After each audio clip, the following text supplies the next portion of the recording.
The Falls presents The Dracula, Chapter 8, Mina Murray's Journal.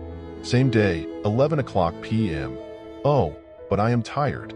If it were not that I had made my diary a duty, I should not open it tonight. We had a lovely walk.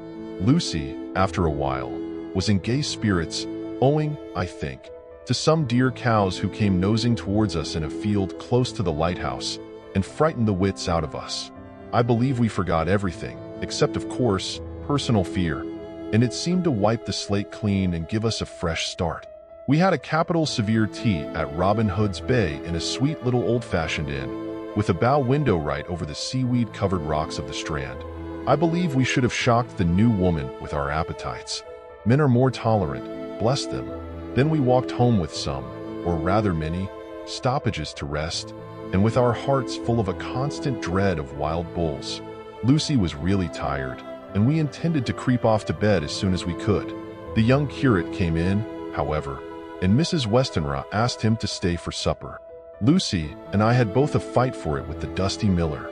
I know it was a hard fight on my part, and I am quite heroic. I think that someday the bishops must get together and see about breeding up a new class of curates who don't take supper, no matter how hard they may be pressed to, and who will know when girls are tired. Lucy is asleep and breathing softly. She has more color in her cheeks than usual and looks, oh so sweet. If Mr. Holmwood fell in love with her seeing her only in the drawing room, I wonder what he would say if he saw her now. Some of the new women writers will someday start an idea that men and women should be allowed to see each other asleep before proposing or accepting. But I suppose the new woman won't condescend in future to accept. She will do the proposing herself, and a nice job she will make of it too. There's some consolation in that. I am so happy tonight because dear Lucy seems better. I really believe she has turned the corner and that we are over her troubles with dreaming. I should be quite happy if I only knew if Jonathan, God bless and keep him. 11 August, diary again. No sleep now, so I may as well write. I am too agitated to sleep. We have had such an adventure, such an agonizing experience. I fell asleep as soon as I had closed my diary. Suddenly I became broad awake and sat up with a horrible sense of fear upon me, and of some feeling of emptiness around me. The room was dark, so I could not see Lucy's bed. I stole across and felt for her. The bed was empty.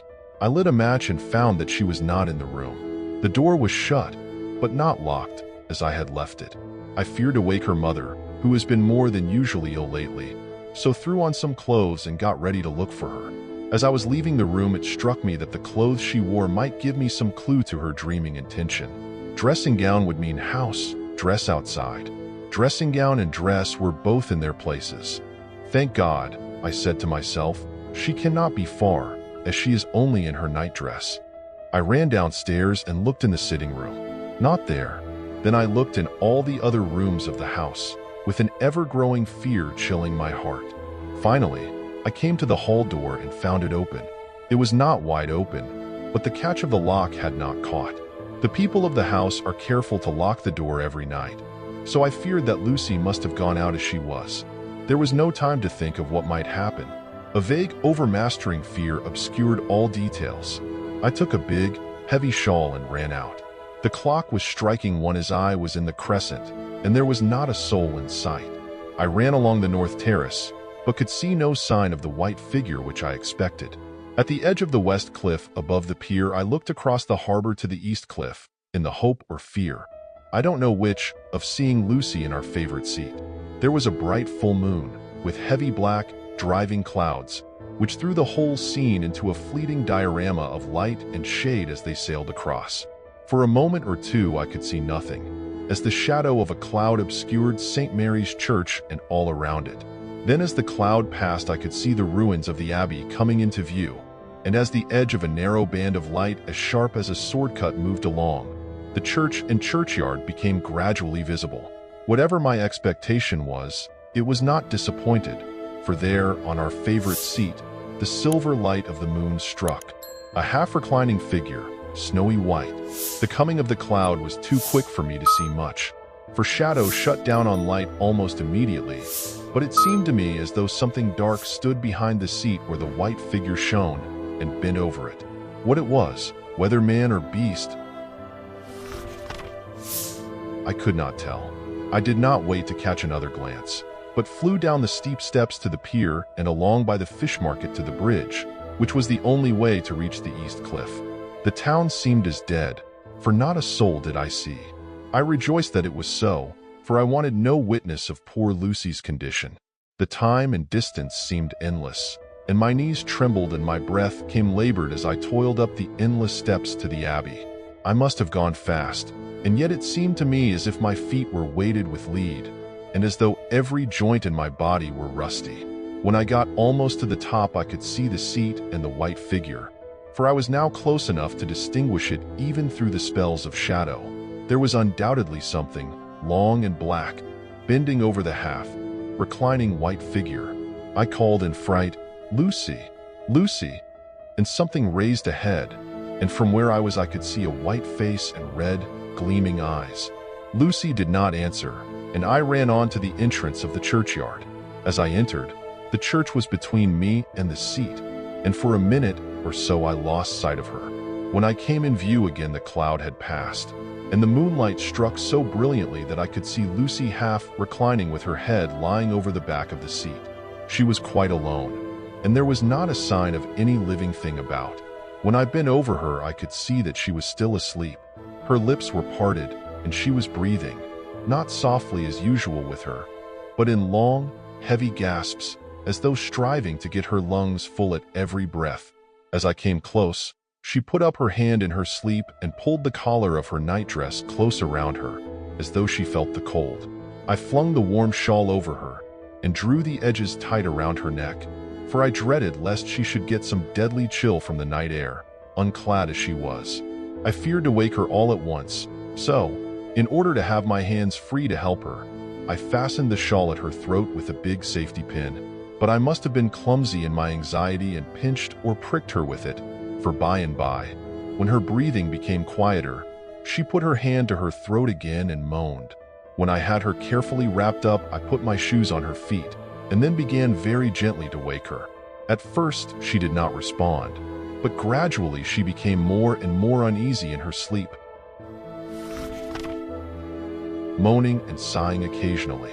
At last, as time was passing fast, and for many other reasons, I wished to get her home at once. I shook her forcibly, till finally she opened her eyes and awoke. She did not seem surprised to see me, as, of course, she did not realize all at once where she was. Lucy always wakes prettily, and even at such a time, when her body must have been chilled with cold, and her mind somewhat appalled at waking unclad in a churchyard at night, she did not lose her grace. She trembled a little and clung to me. When I told her to come at once with me home, she rose without a word, with the obedience of a child. As we passed along, the gravel hurt my feet, and Lucy noticed me wince. She stopped and wanted to insist upon my taking my shoes, but I would not. However, when we got to the pathway outside the churchyard, where there was a puddle of water remaining from the storm, I daubed my feet with mud, using each foot in turn on the other, so that as we went home, no one, in case we should meet anyone, should notice my bare feet. Fortune favored us, and we got home without meeting a soul. Once we saw a man, who seemed not quite sober, passing along a street in front of us. But we hid in a door till he had disappeared up an opening such as there are here, steep little closes or winds, as they call them in Scotland. My heart beat so loud all the time, sometimes I thought I should faint. I was filled with anxiety about Lucy, not only for her health, lest she should suffer from the exposure, but for her reputation in case this story should get wind. When we got in, and had washed our feet, and had said a prayer of thankfulness together, I tucked her into bed. Before falling asleep, she asked, even implored, me not to say a word to anyone, even her mother, about her sleepwalking adventure. I hesitated at first to promise, but on thinking of the state of her mother's health, and how the knowledge of such a thing would fret her, and think, too, of how such a story might become distorted, nay, infallibly would, in case it should leak out, I thought it wiser to do so. I hope I did right. I have locked the door, and the key is tied to my wrist, so perhaps I shall not be again disturbed. Lucy is sleeping soundly. The reflex of the dawn is high and far over the sea. Same day, noon. All goes well. Lucy slept till I woke her and seemed not to have even changed her side. The adventure of the night does not seem to have harmed her. On the contrary, it has benefited her, for she looks better this morning than she has done for weeks. I was sorry to notice that my clumsiness with the safety pin hurt her. Indeed, it might have been serious, for the skin of her throat was pierced. I must have pinched up a piece of loose skin and have transfixed it, for there are two little red points like pinpricks, and on the band of her nightdress was a drop of blood. When I apologized and was concerned about it, she laughed and petted me and said she did not even feel it. Fortunately, it cannot leave a scar, as it is so tiny. Same day night. We passed a happy day. The air was clear and the sun bright, and there was a cool breeze. We took our lunch to Mulgrave Woods, Mrs. Westenra driving by the road and Lucy and I walking by the cliff path and joining her at the gate. I felt a little sad myself, for I could not but feel how absolutely happy it would have been had Jonathan been with me. But there, I must only be patient. In the evening, we strolled in the casino terrace and heard some good music by Spar and Mackenzie and went to bed early. Lucy seems more restful than she has been for some time and fell asleep at once. I shall lock the door and secure the key the same as before, though I do not expect any trouble tonight. 12 August. My expectations were wrong, for twice during the night I was wakened by Lucy trying to get out. She seemed, even in her sleep, to be a little impatient at finding the door shut, and went back to bed under a sort of protest. I woke with the dawn and heard the birds chirping outside of the window. Lucy woke too, and I was glad to see was even better than on the previous morning. All her old gaiety of manner seemed to have come back, and she came and snuggled in beside me and told me all about Arthur. I told her how anxious I was about Jonathan, and then she tried to comfort me. Well, she succeeded somewhat, for, though sympathy can't alter facts, it can make them more bearable. 13 August. Another quiet day, and to bed with the key on my wrist as before. Again I awoke in the night, and found Lucy sitting up in bed, still asleep, pointing to the window. I got up quietly, and pulling aside the blind, looked out. It was brilliant moonlight, and the soft effect of the light over the sea and sky, merged together in one great silent mystery, was beautiful beyond words. Between me and the moonlight flitted a great bat, coming and going in. Great whirling circles. Once or twice it came quite close, but was, I suppose, frightened at seeing me, and flitted away across the harbor towards the abbey.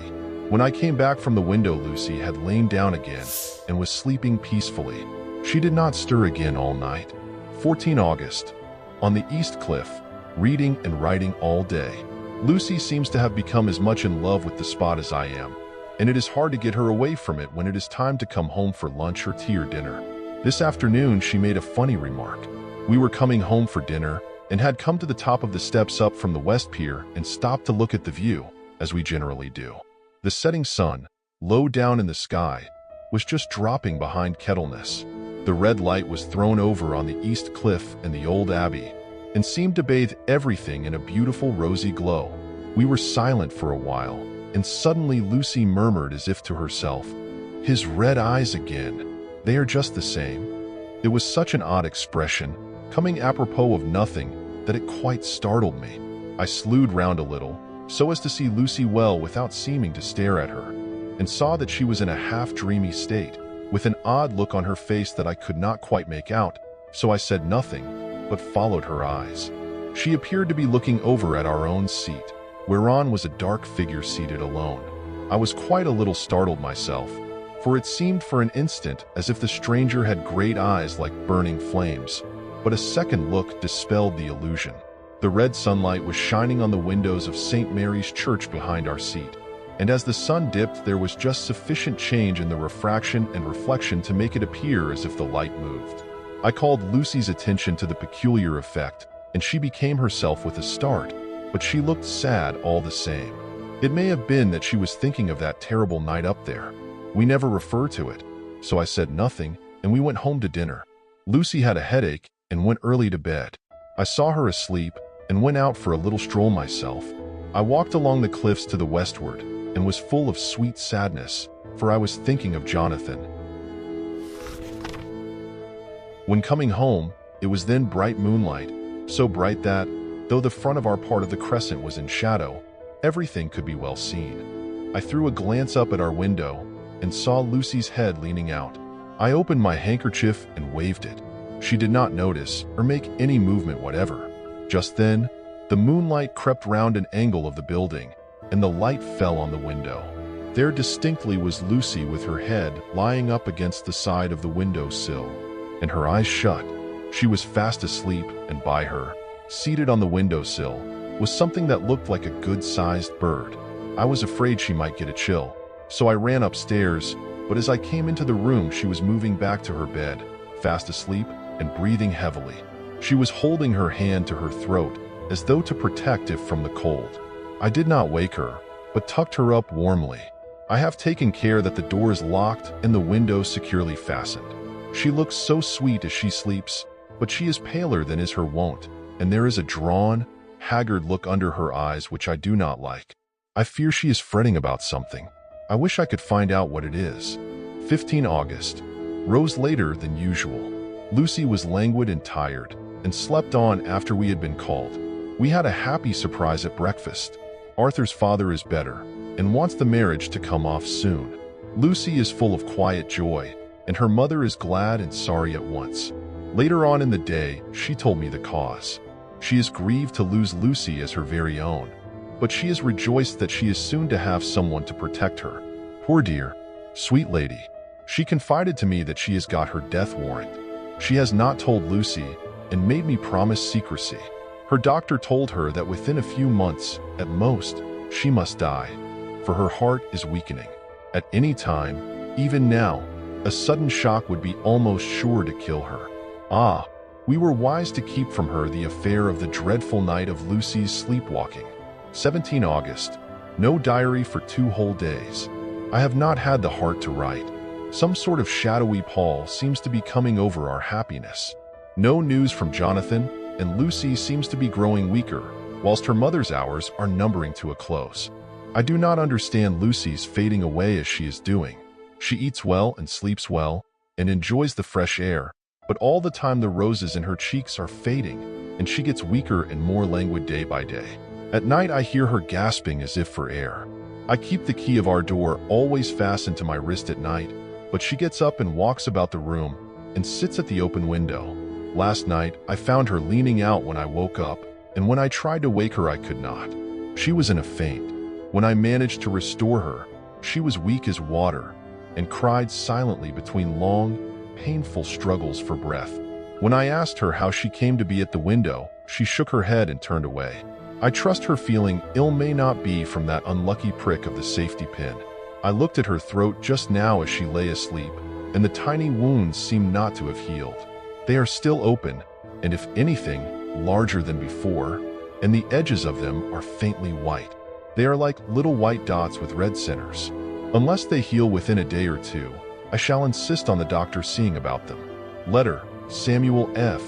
Billington and Son, Solicitors Whitby, to Messrs. Carter, Patterson & Co., London, August 17th. Dear Sirs, herewith please receive invoice of goods sent by Great Northern Railway. Same are to be delivered at Carfax, near Purfleet, immediately on receipt at Goods Station, King's Cross. The house is at present empty, but enclosed please find keys, all of which are labeled. You will please deposit the boxes, 50 in number, which form the consignment, in the partially ruined building forming part of the house and marked A on rough diagrams enclosed. Your agent will easily recognize the locality, as it is the ancient chapel of the mansion. The goods leave by the train at 9:30 tonight, and will be due at King's Cross at 4:30 tomorrow afternoon. As our client wishes the delivery made as soon as possible, we shall be obliged by your having teams ready at King's Cross at the time named and forthwith conveying the goods to destination.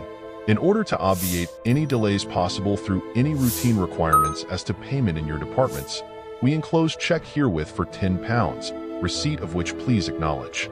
Should the charge be less than this amount, you can return balance. If greater, we shall at once send check for difference on hearing from you. You are to leave the keys on coming away in the main hall of the house, where the proprietor may get them on his entering the house by means of his duplicate key. Pray do not take us as exceeding the bounds of business courtesy in pressing you in all ways to use the utmost expedition. We are, dear sirs, faithfully yours, Samuel F. Billington and Son. Letter, Messrs. Carter, Patterson and Co., London, to Messrs. Billington and Son, Whitby. August 21st. Dear sirs, we beg to acknowledge £10 received and to return check of £1, 17ths, 9d, amount of overplus, as shown in receipted account herewith. Goods are delivered in exact accordance with instructions, and keys left in parcel in main hall, as directed. We are, dear sirs, yours respectfully, Pro Carter, Patterson and Co. Mina Murray's Journal. 18 August. I am happy today, and right sitting on the seat in the churchyard. Lucy is ever so much better. Last night she slept well all night, and did not disturb me once. The roses seem coming back already to her cheeks, though she is still sadly pale and wan-looking. If she were in any way anemic I could understand it, but she is not. She is in gay spirits and full of life and cheerfulness. All the morbid reticence seems to have passed from her, and she has just reminded me, as if I needed any reminding, of that night, and that it was here, on this very seat, I found her asleep. As she told me, she tapped playfully with the heel of her boot on the stone slab and said, "My poor little feet didn't make much noise then." I dare say poor old Mr. Swales would have told me that it was because I didn't want to wake up Geordie. As she was in such a communicative humor, I asked her if she had dreamed at all that night. Before she answered, that sweet, puckered look came into her forehead, which Arthur, I call him Arthur from her habit, says he loves, and indeed, I don't wonder that he does. Then she went on in a half-dreaming kind of way, as if trying to recall it to herself. I didn't quite dream, but it all seemed to be real. I only wanted to be here in this spot. I don't know why, for I was afraid of something, I don't know what. I remember, though I suppose I was asleep, passing through the streets and over the bridge. A fish leaped as I went by, and I leaned over to look at it, and I heard a lot of dogs howling. The whole town seemed as if it must be full of dogs all howling at once. As I went up the steps, then I had a vague memory of something long and dark with red eyes, just as we saw in the sunset, and something very sweet and very bitter all around me at once. And then I seemed sinking into deep green water, and there was a singing in my ears, as I have heard there is to drowning men, and then everything seemed passing away from me. My soul seemed to go out from my body and float about the air. I seem to remember that once the West Lighthouse was right under me, and then there was a sort of agonizing feeling, as if I were in an earthquake, and I came back and found you shaking my body. I saw you do it before I felt you. Then she began to laugh. It seemed a little uncanny to me, and I listened to her breathlessly. I did not quite like it, and thought it better not to keep her mind on the subject. So we drifted on to another subject, and Lucy was like her old self again. When we got home, the fresh breeze had braced her up, and her pale cheeks were really more rosy. Her mother rejoiced when she saw her, and we all spent a very happy evening together. 19 August. Joy, joy, joy, although not all joy. At last, news of Jonathan. The dear fellow has been ill, that is why he did not write. I am not afraid to think it or to say it, now that I know. Mr. Hawkins sent me on the letter, and wrote himself, oh so kindly. I am to leave in the morning and go over to Jonathan, and to help to nurse him if necessary, and to bring him home. Mr. Hawkins says it would not be a bad thing if we were to be married out there. I have cried over the good sister's letter till I can feel it wet against my bosom, where it lies. It is of Jonathan, and must be near my heart, for he is in my heart. My journey is all mapped out, and my luggage ready. I am only taking one change of dress. Lucy will bring my trunk to London, and keep it till I send for it, for it may be that I must write no more. I must keep it to say to Jonathan, my husband. The letter that he has seen and touched must comfort me till we meet. Letter, Sister Agatha, Hospital of St. Joseph and St. Mary, Budapest, to Miss Wilhelmina Murray. August 12th, Dear Madam, I write by desire of Mr. Jonathan Harker, who who is himself not strong enough to write, though progressing well, thanks to God and Saint Joseph and St. Mary. He has been under our care for nearly 6 weeks, suffering from a violent brain fever. He wishes me to convey his love, and to say that by this post I write for him to Mr. Peter Hawkins, Exeter, to say, with his dutiful respects, that he is sorry for his delay, and that all of his work is completed. He will require some few weeks' rest in our sanatorium in the hills, but will then return. He wishes me to say that he has not sufficient money with him, and that he would like to pay for his staying here, so that others who need shall not be wanting for help. Believe me, yours, with sympathy and all blessings, Sister Agatha, P.S. My patient being asleep, I open this to let you know something more. He has told me all about you, and that you are shortly to be his wife. All blessings to you both. He has had some fearful shock, so says our doctor, and in his delirium his ravings have been dreadful, of wolves and poison and blood, of ghosts and demons, and I fear to say of what. Be careful of him always, that there may be nothing to excite him of this kind for a long time to come. The traces of such an illness as his do not lightly die away. We should have written long ago, but we knew nothing of his friends, and there was nothing on him, nothing that anyone could understand. He came in the train from Klausenburg, and the guard was told by the station master there that he rushed into the station shouting for a ticket for home. Seeing from his violent demeanor that he was English, they gave him a ticket for the furthest station on the way thither that the train reached. Be assured that he is well cared for. He has won all hearts by his sweetness and gentleness. He is truly getting on well, and I have no doubt will in a few weeks be all himself. But be careful of him for safety's sake. There are, I pray God and Saint Joseph and St. Mary, many, many happy years for you both. Dr. Seward's Diary, 19 August. Strange and sudden change in Renfield last night. About 8 o'clock he began to get excited and sniff about as a dog does when setting. The attendant was struck by his manner, and knowing my interest in him, encouraged him to talk. He is usually respectful to the attendant and at times servile, but tonight, the man tells me, he was quite haughty, would not condescend to talk with him at all. All he would say was, "I don't want to talk to you.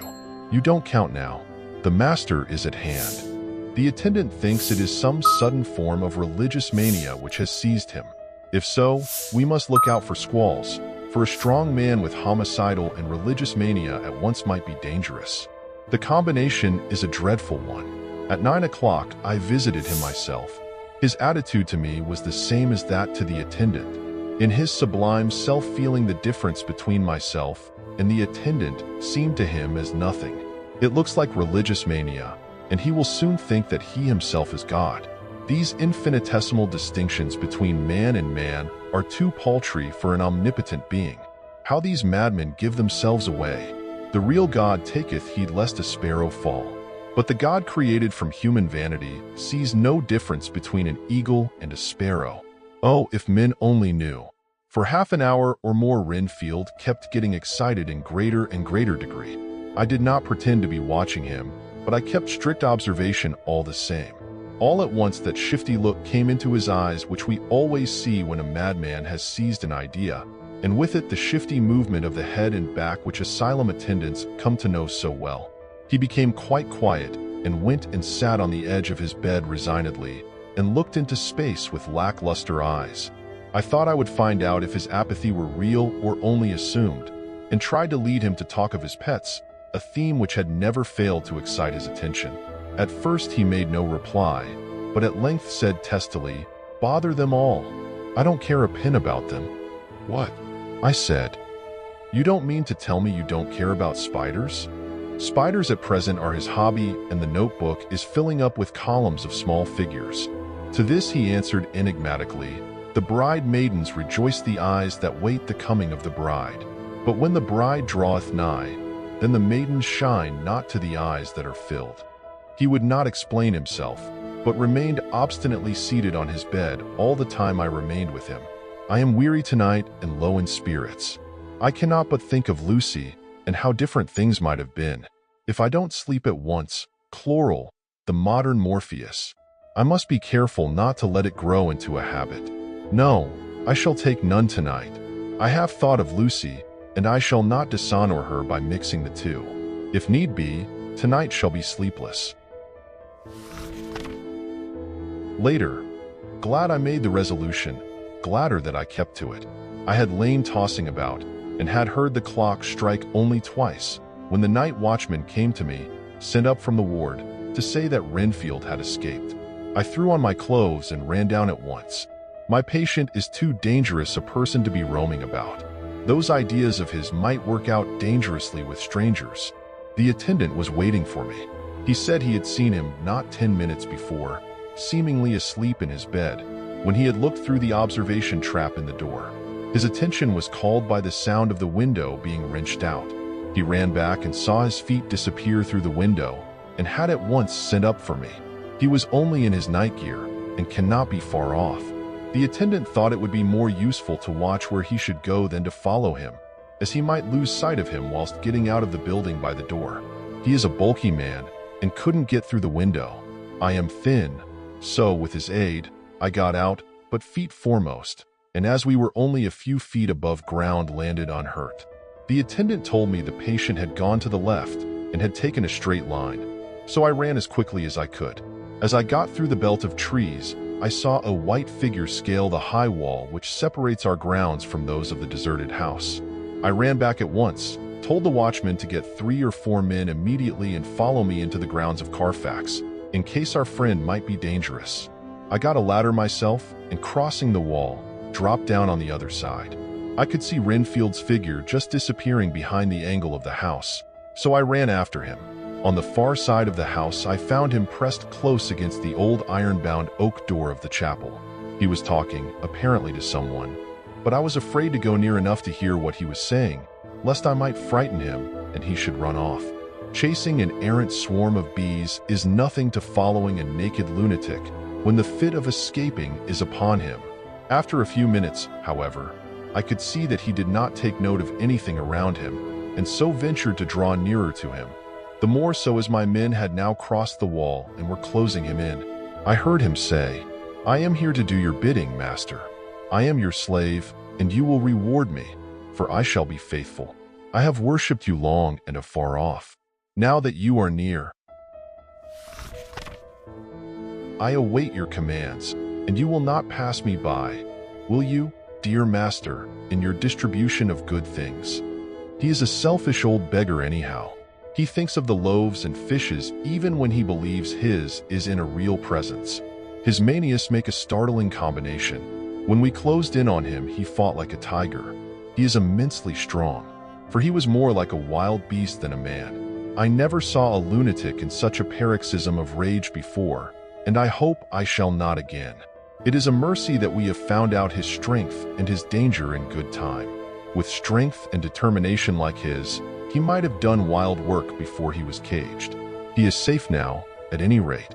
Jack Shepherd himself couldn't get free from the strait waistcoat that keeps him restrained, and he's chained to the wall in the padded room. His cries are at times awful, but the silences that follow are more deadly still, for he means murder in every turn and movement. Just now he spoke coherent words for the first time. "I shall be patient, master. It is coming, coming, coming." So I took the hint and came to. I was too excited to sleep, but this diary has quieted me, and I feel I shall get some sleep tonight.